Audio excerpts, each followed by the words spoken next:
What is going on, everybody, and welcome back to the Festus Fantasy Football Forum on the Fantasy Jacks podcast. This is week 10.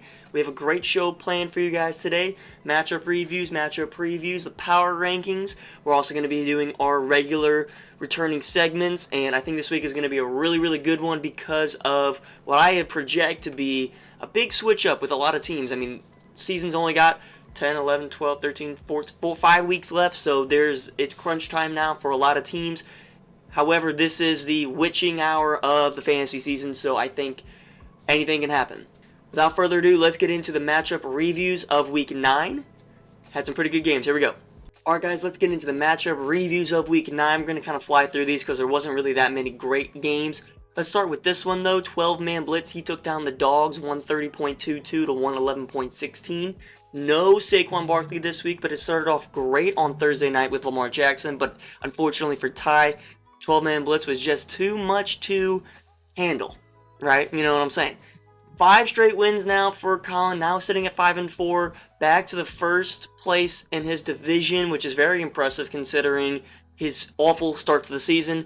Ty sitting at 3-6, although his team is looking better, it's still, obviously for the record piece, it's not great. Let's go to a boring game. 115.5 to 76.6. The Evil Empire just did his way with Dom's girth, and we expected this. This is not an upset by any means.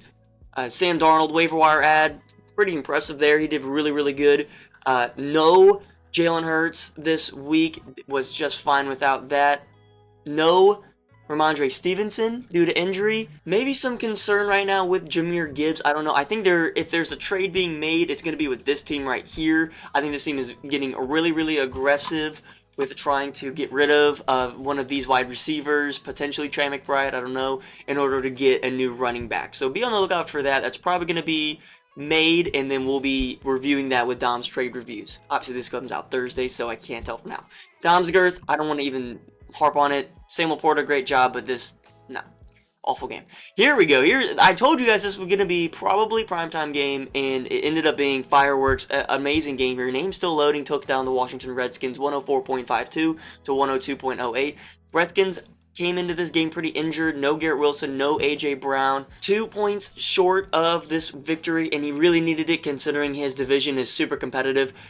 He does get a You Fucked Up award for starting Darnell Mooney over R.J. Harvey. I mean, look, a 2 to 3 point projection difference for a flex play, considering how good R.J. Harvey did last week.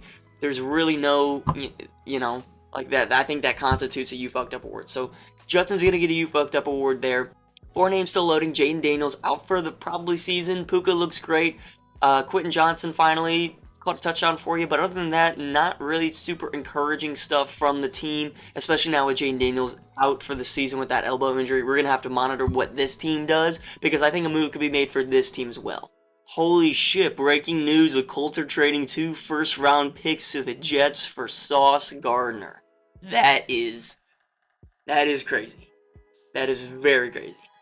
Let's go to Brockzilla taking on Bucky's backpack here. He took him down, I should say. 123.56 to 97.6. Another underperforming game from Bucky's backpack. I don't know the specific stats, but I don't think this team has scored over 100 in a few weeks now. Brockzilla he did what he had to do here. Nothing too crazy, but very impressive game for sure out of Marvin Harrison.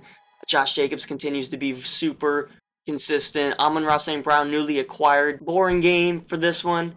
Tyrone Tracy, new starter, did not perform well, which is a concern.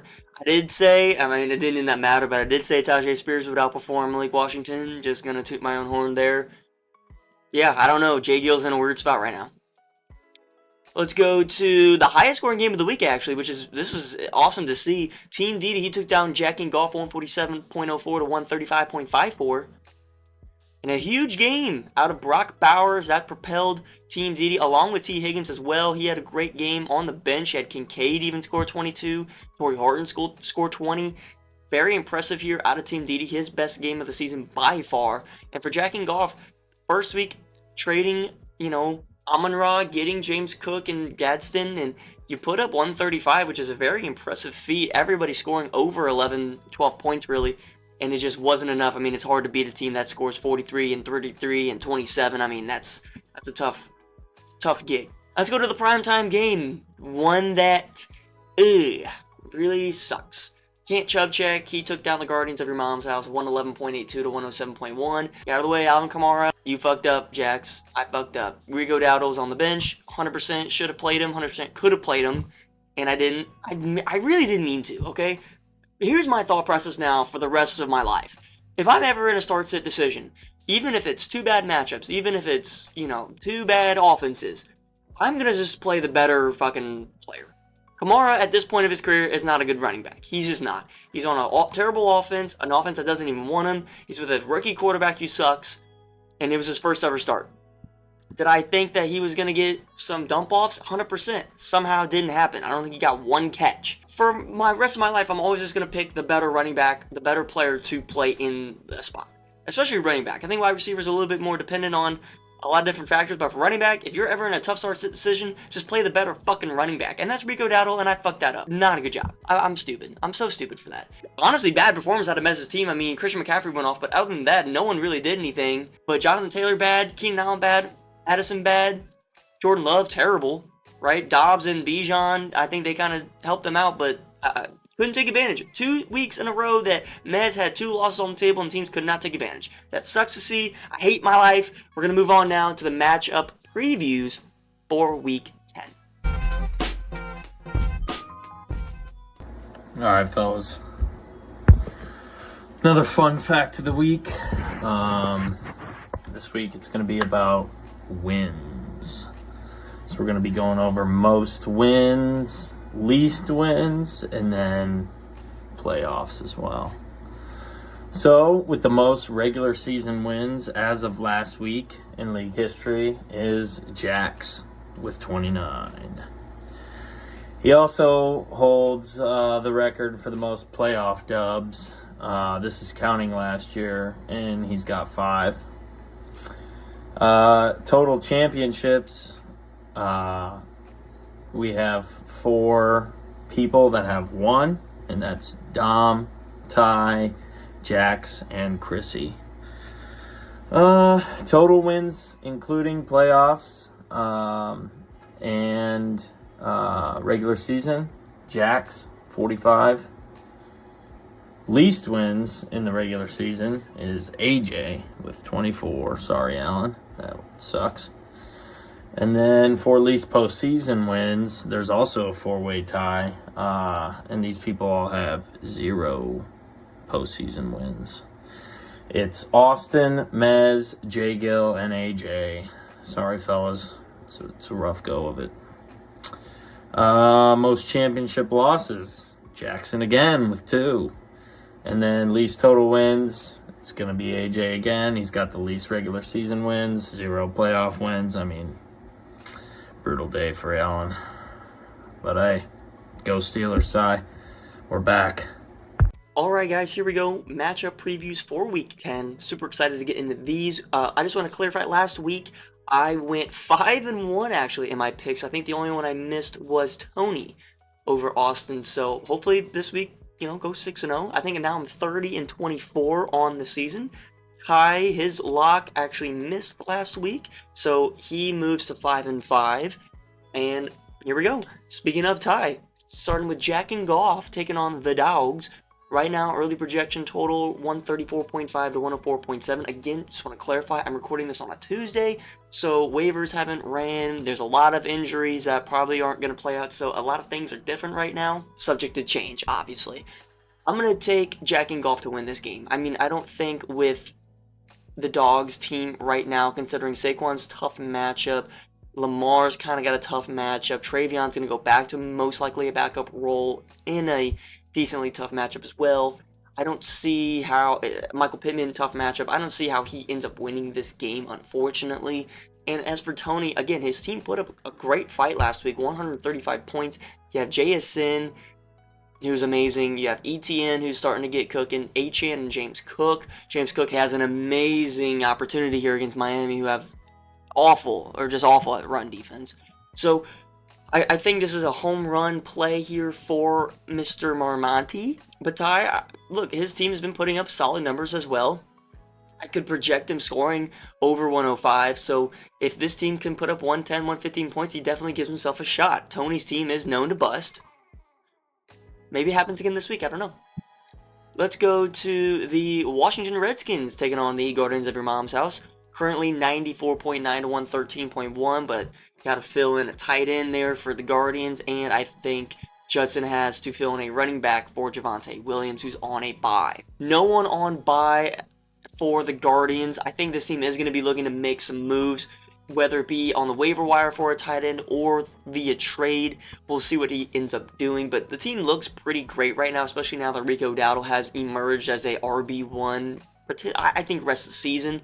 Now, does he keep that stack with Ted McMillan? Probably not, but he might be handcuffed to do so. I mean, Ted's been doing pretty well, so it's not the end of the world, but Rico Dowdle, I'll never bench you ever again, I fucking promise. For the Redskins, Genty in a tough matchup against Denver, and then you have pretty decent matchups with Mooney, Washington, Adams. Daniel Jones has kind of a tough matchup, looking for them to probably get back to that run game with Jonathan Taylor. So this game really could go either way. I'm going to give this game to Judson. I don't think with the Guardians, I think the running back room is just going to be absolutely atrocious. I don't trust at all these wide receivers this week, and no tight end now, no Tucker Kraft, which breaks my heart. No Tucker Kraft means no happiness. Just so much uncertainty right now. So I'm going to give this win to Judson. I think he's going to be able to attack through the tight end position, through the running back position. I mean, these guys are just, they're not confident plays, in my opinion, this week. Let's go to, I think this is going to be the worst game probably all season. Domsger taking on Name Still Loading. Early projection totals 76.8 to 70.7. I get it. You need two more players in their lineups here. Pat Mahomes on bye for Dom. Jaden Daniels is injured. He's out. Jake Ferguson out on bye. Pollard out on bye. Doesn't really matter. Hopefully Judkins comes back for Dom to give him a fighting chance at this week. But even with all the injuries to both teams, all the bye weeks of both teams, I still think that Name Still Loading has the best chance to win this game. I don't think Dom's Girth is even aware that this is still football season at this point. I think he has mentally checked out as a manager. The team has severely underperformed, and what I thought was a super encouraging trade, again, now is starting to look really bad. DK Metcalf has not been good. Courtland Sutton's actually been really underperforming, considering he's still top 15 wide receiver, but when you look at his catch totals, right, go to his last few games here, 1 catch and 4 catch, 6 catch, 1 catch. I mean, that's, the 6 catch game is great and all, but no game over 20 points since week 3. He caught a touchdown last week, which is great, but again, 1, 4, 6, 1, that's not good. That's really bad considering where he is at wide receiver 14 right now. Domsgrove has, and no one's going to be trading for that and paying a 2-for-1 unless you go super low ball value. DK Metcalf, same deal. No one's going to 1-for-1 swap with DK unless it's because everyone needs running backs. No one needs DK. So I'm going to give this win to Name Still Loading. Hopefully Puka plays for him. He did kind of get a little bit of an injury there with his chest or ribs, I believe it was. So it should be fine, but it's Puka, man. Puka is fucking injury prone, man. But another team with a tight end and running back here, Chase Brown, also on bye. I forgot to mention that one. And doesn't look like he has any. I mean, Jordan Mason, I guess he's going to get there. So this will actually be a close game, but it's going to be, this could be in contention for lowest scoring game of all time. Let's go to Can't Chubb Check taking on Buggy's Backpack. Early projection totals 133.1 to 90.5. No shot that Buggy's Backpack wins this week, even if Mez makes trades. I mean, for one, his whole team is ready to go besides Travis Kelce, who, again, doesn't even matter at this point. No injuries, no bye weeks. I don't really want to waste my time on this. Who also has a bye week in George Pickens, so that's even worse. Maybe Bucky Irving comes back this week.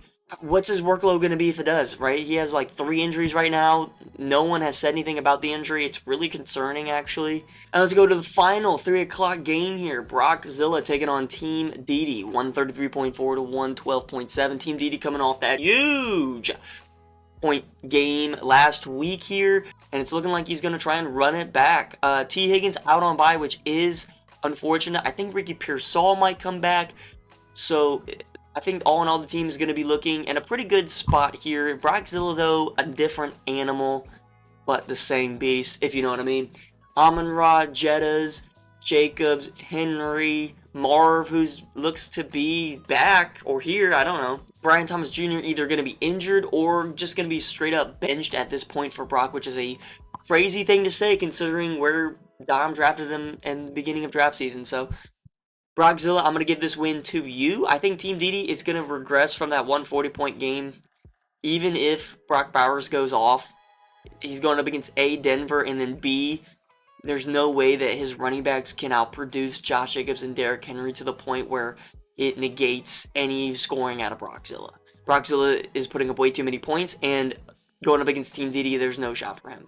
Like, I think Brockzilla's quietly averaged 130 points a game this year, maybe 120, which is very impressive. I would assume that's probably top 2, top 3. I mean, the record is kind of holding him back from those, like, serious contending talks.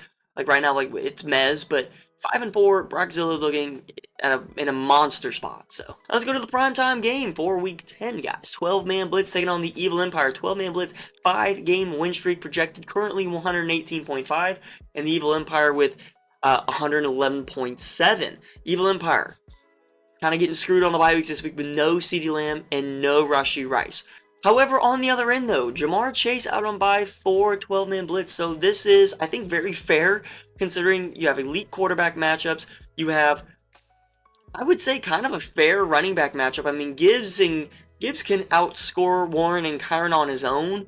But to be fair, I mean, 12-man blitz has decent running back plays this week with Jalen Warren against the Chargers and Kyron against San Fran. I think those guys can definitely put in some work and can maybe negate the Jahmyr Gibbs production this week.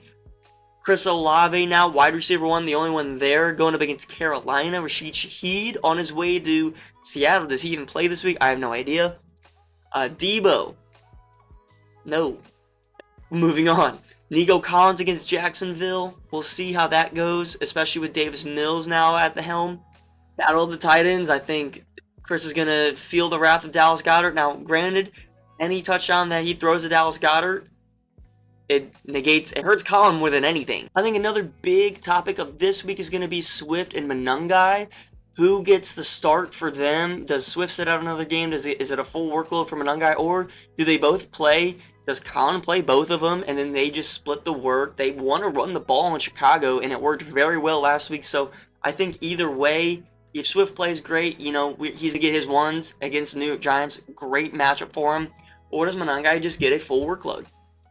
As for Chris, I think Christian Watson got a little banged up this last game, so who knows if he even plays, and if that's the case, then he's looking really, really thin. Gonna have to 100% roll out 22 personnel some way, unless he makes a trade. Zach Charbonnet, unplayable. Just unplayable unless he gets a bullshit 1-yard touchdown. I'm gonna give this win to 12-man blitz. I think the Evil Empire has too many bye weeks to overcome this week. Josh Allen, he's gonna do his thing, right? Jalen Warren, I think, is gonna have a great game, and I don't really see any big boom potential out of the Evil Empire this week. I just don't. I mean, Jahmyr Gibbs for sure, probably going to get 30, but that's probably going to be it. And knowing 12-man blitz's team, even without Jamar Chase, he's going to put up more than enough. So let's go through my picks one more time, guys. I got the Redskins winning. I got Name Still Loading winning. I got Can't Chubb Check winning. I got Brockzilla winning.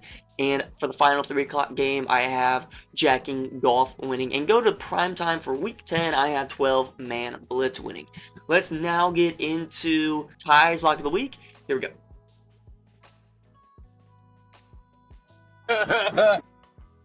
Hello, boys. I did actually forget to send my Lock of the Week into Jackson, but I guess he was being lazy too. Oh, fuck. But I'm sure a lot of you guys are wondering, who's Tyler going to take this week? Who's he going to take this week? Last week, I won't lie, Jackson told me to get it to him early. I got a little pissed, and I said, you know what? Fuck it, Mez, 20 points right against you. That didn't happen. Mez's team has been not showing up like we're used to seeing them last couple weeks, but it's alright. I'm sure he'll get going again, that motherfucker. But, so what are we gonna do? What are we gonna do, boys? I'll tell you what we're gonna do. A little birdie whispered in my ear, hey, check out that noon game. Check out that noon game right there. Oh, what is this?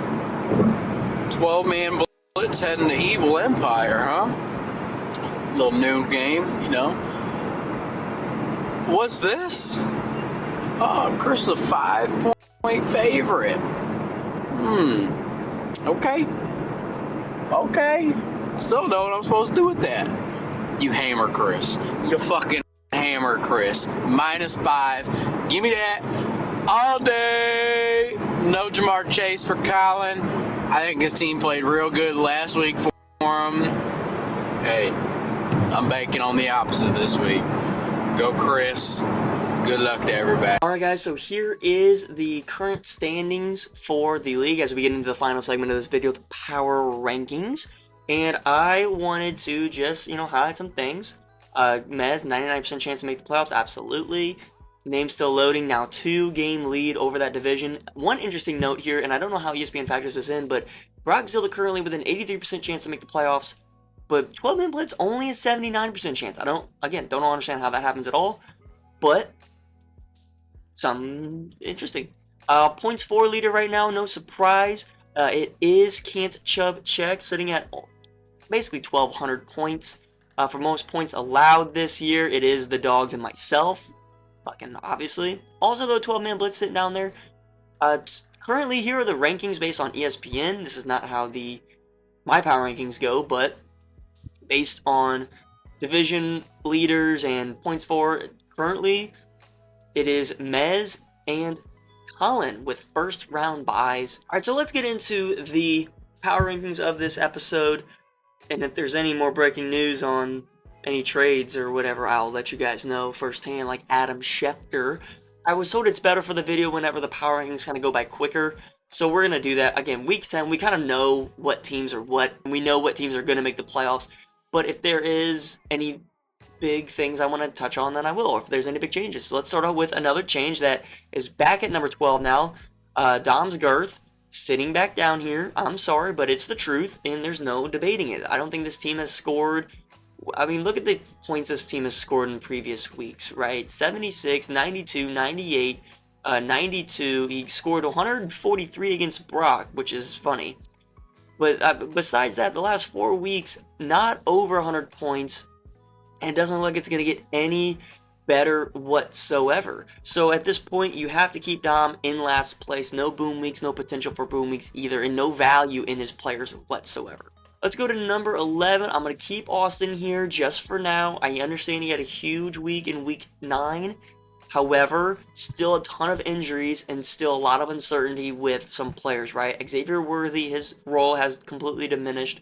Kenneth Walker, who you traded for in the Saquon deal, he's been awful. Kenneth Gainwell, a complete backup, basically unplayable, even in a flex play. If this team can continue to improve, I guess, then I'm all for it. But I think this team has to trade Ibuka and Brock Bowers, roll with Kincaid, who's tight in 8. I mean, there's no way you're going to be able to round out this team if you don't trade these two guys. These are your only 2 good assets in a 2-for-1 type of deal, and you need 2-for-1s at this rate, considering your injuries and your record. Let's go to number 10, and we're going to go back to the Dogs. Sitting here at number 10, again, a bad week last week, no Saquon. I think it's still a pretty good team right now, outlook-wise. Travion Henderson, though, going to go back to being a backup. Terry McLaurin injured again. That's another bad problem, which sucks for you. Other than that, though, I think you have a lot of upside with some guys like Pittman, as we know, has been doing great. Saquon and Lamar, we know there. I think the 3 heads of this team is Lamar, Saquon, and Pittman. But then you have lower-level guys that can produce for you, like Jacoby Myers, like Juwan Jennings, like Kyle Pitts. But then you have, the Travion Henderson, so you cannot reliably start at this point. I think Travis Hunter out for the season. Kareem Hunt, solid, but it's not flashy or anything. And Ty, I think, knows this. I'm going to number 9 now. Again, flying through these power rankings because it's not anything crazy. We're going to go to the Washington Redskins here, though, for the number 9 spot. The past few weeks have really just been unfortunate. I get it, injuries and some unlucky trading has kind of been the fault of the Redskins, but let's look at their last few games. They're currently on a 3-game losing streak, 101, 113, 102. Just no big boom weeks out of this team besides week 4 against Dom's Girth, which granted he did need it, so it was a good time to boom. But since then, just been underperforming. I think a good floor team, so if this team can just have a week where he plays a low-scoring team. That's what he needs, but unfortunately, he's just not been. I mean, and besides last week, literally 104 points out of AJ and couldn't do it. Again, this team's a floor team. There's no huge upside besides Genty, and I think Adams, obviously, but even he is capped because of Puka. You do have A.J. Brown and Garrett Wilson. Who knows what their outlook is at this point, right? I have no clue considering the offenses of the Jets and the Eagles. We'll see what it's like coming out of the bye weeks for them, but this team's probably going to beat me, though, guaranteed. And I traded him both of these guys, so I'm just waiting for it. Let's go to number 8, and that is my team.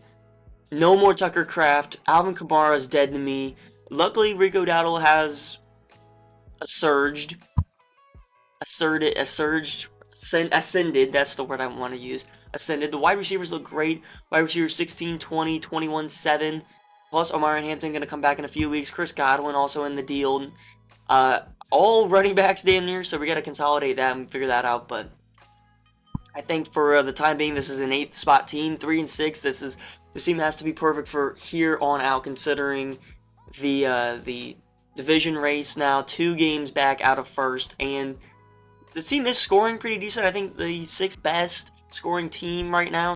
I don't see it. I just don't. I don't see it. I think my will to live has definitely been shot.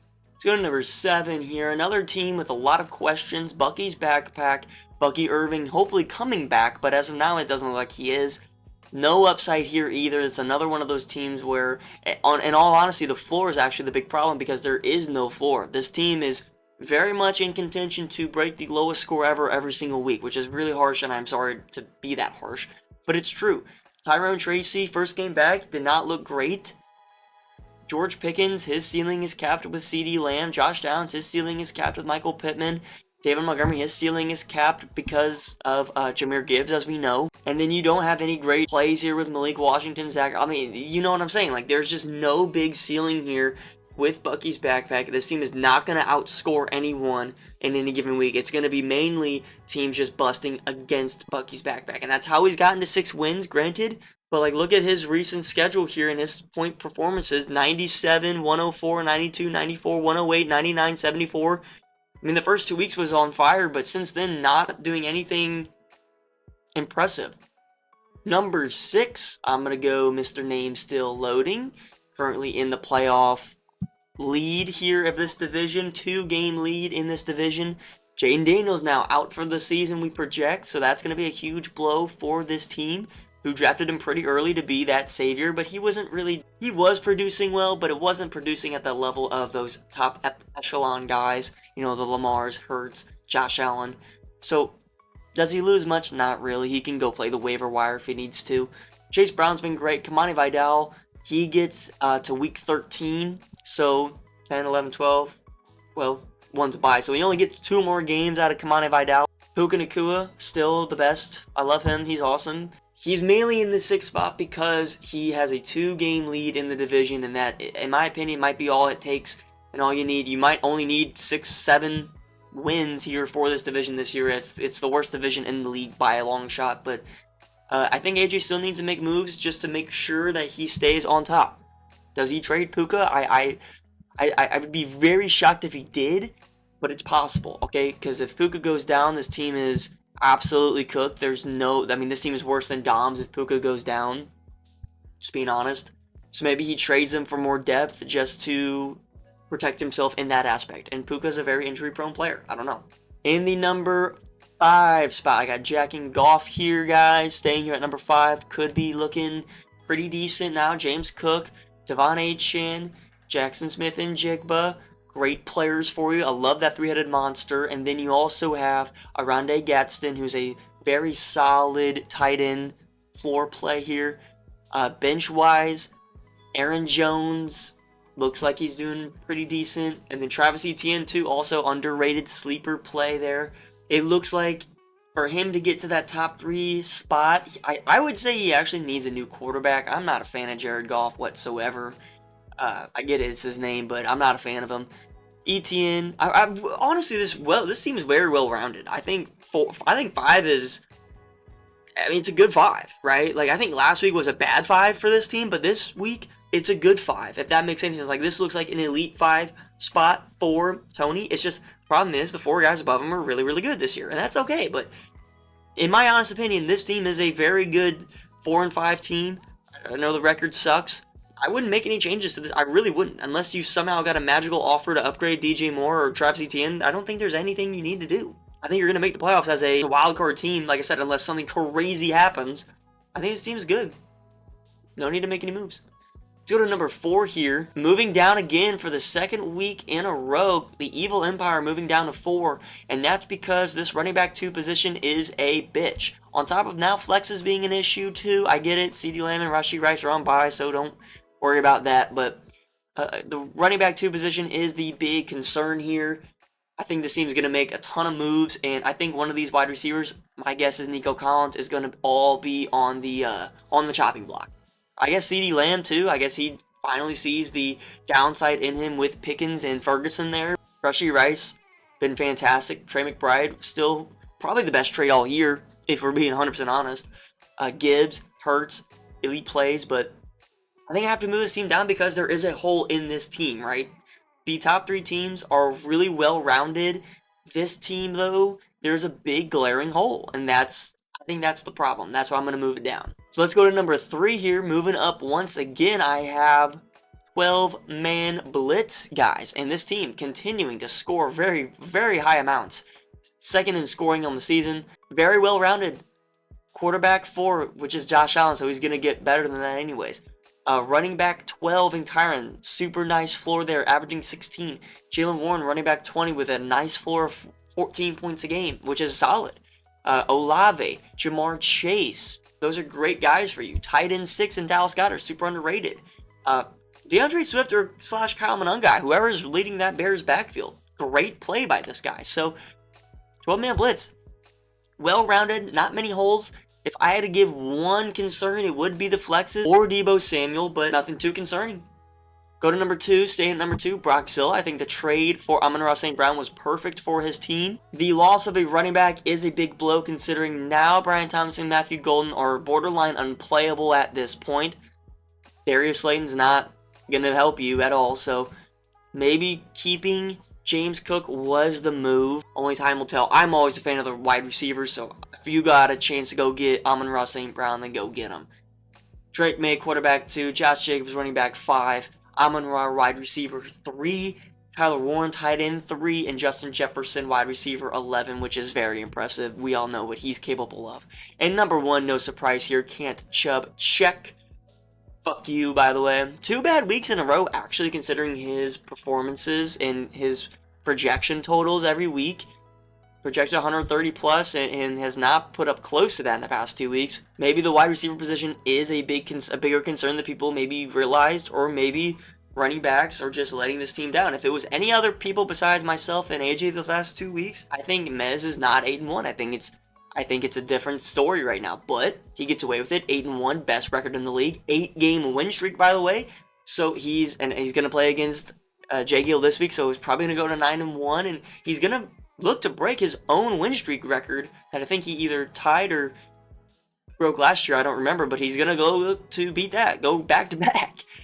It's very impressive, unless he makes a trade for whatever the fuck reason. So that's going to do it for this week's forum, guys. I hope you all enjoyed. Week 10 is going to be a crazy one for sure. I think this is do or die for any team. If you get to 7 losses, you are pretty much fucked. So a lot of 3-6 teams. I mean, look at this. 1, 2, 3, 4, 5 3-6 teams, and then 1 4-5 team, which I don't think I've ever actually seen, to be honest. I don't think this obviously stays. I think there's going to be a very competitive finish to this season. If the playoffs started today, here's what the bracket would be. Mez and Colin first round buys, and then you have the Backpack and Evil Empire going up, and then Brockzilla and Aim Still Loading going up. Hope you guys enjoyed, and if you did, please leave a like, send a prayer for my team personally, because I hate everything. Good luck to everybody this week except Judson. I hope your team crashes and burns, and I hope terrible things happen to all your players, barring no injuries, of course, but just game script wise, I hope they all dud. See you guys later.